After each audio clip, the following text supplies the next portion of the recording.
abshir, réjouis-toi. Le prophète alayhi salatu wassalam a dit Inna afdal an-nas, les meilleurs des gens, yawm al-qiyamah, au jour de la résurrection, ce sont al-hammadoun. Ce sont des gens comme toi, Inch'Allah ta'ala, ceux qui multiplient la parole Alhamdulillah, louange à Allah. Ils remercient Allah parce qu'ils savent que tout vient d'Allah subhanahu wa ta'ala. Et ils savent qu'à travers leur épreuve, l'épreuve que tu vis toi, au niveau de ta santé, tes proches, ta famille ou peu importe, eh bien Allah t'a préservé d'une plus grande épreuve parce que tu ne peux pas y échapper. L'épreuve que tu as, c'est une sagesse. Parmi les sagesses qu'il y a derrière les épreuves, c'est que peut-être sûrement Allah t'a évité une plus grande épreuve. Pourquoi? Allah Azza wa Jalla dit La yukallifu Allahu nafsan illa wus'aha.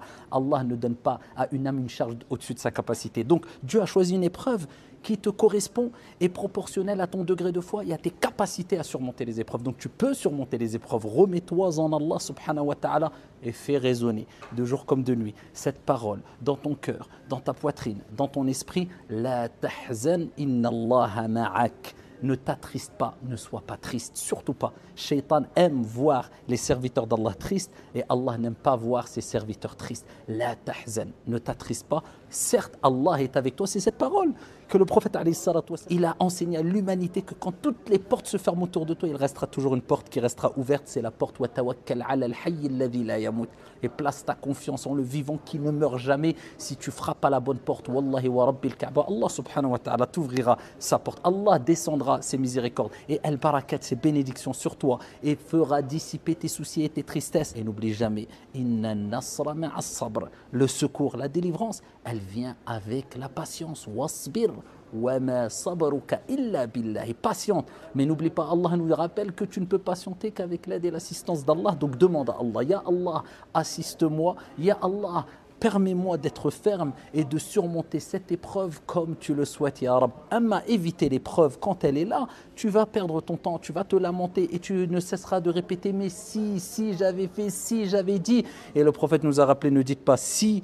Mais ça, c'est simple. Pourquoi? Parce que c'est une porte ouverte à Shaitan. Mais si j'avais fait ça, si j'avais dit ça. Par contre, si tu dis si, pour te réformer, et c'est bénéfique pour toi, et pour ne pas refaire les mêmes erreurs, et pas pour te lamenter, mais pour positiver, il n'y a pas de problème. Mais si c'est pour regretter, te lamenter et baisser les bras, sache que l'islam appelle à l'optimisme. Sache qu'il n'y a aucune épreuve qui ne sera au-dessus de ta capacité. Et sache que toute épreuve qui t'arrive, comme le prophète alayhi salatu wassalam a dit, c'est une purification et une expiation des péchés. Comme a dit le prophète alayhi salatu wassalam, lorsqu'Allah aime un peuple, lorsqu'Allah aime des gens, eh bien il les éprouve. Si tu es éprouvé, c'est qu'Allah a pensé à toi. Si tu es éprouvé, c'est qu'Allah veut te purifier. Si tu es éprouvé, c'est que tu peux surmonter cette épreuve. Si tu es éprouvé, c'est qu'Allah Azza wa Jal veut te voir dans son vaste paradis si tu patientes. Car le paradis pour les patients, quand les gens rentreront au paradis, les serviteurs d'Allah subhanahu wa ta'ala, eh bien il leur sera dit et ils seront accueillis ainsi. Les anges diront Salamun alaykum bima sabartum. Que la paix soit sur vous, le salut soit sur vous pour la patience que vous avez eue.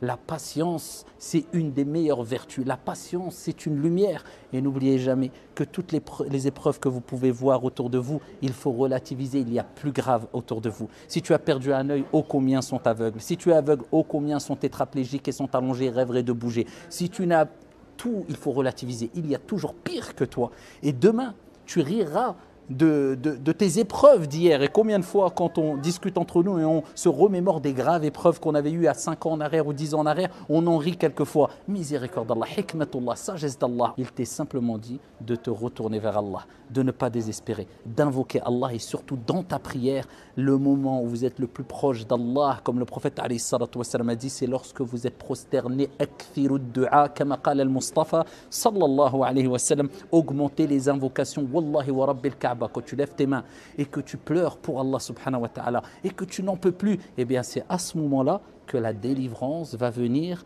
Ne désespère jamais de la miséricorde d'Allah, qu'Allah dissipe vos soucis, qu'Allah dissipe vos tristesses, qu'Allah transforme, remplace vos soucis par une joie, une délivrance ici-bas et dans le delà. Amin ya rabbil alamin. Wassalamu alaikum.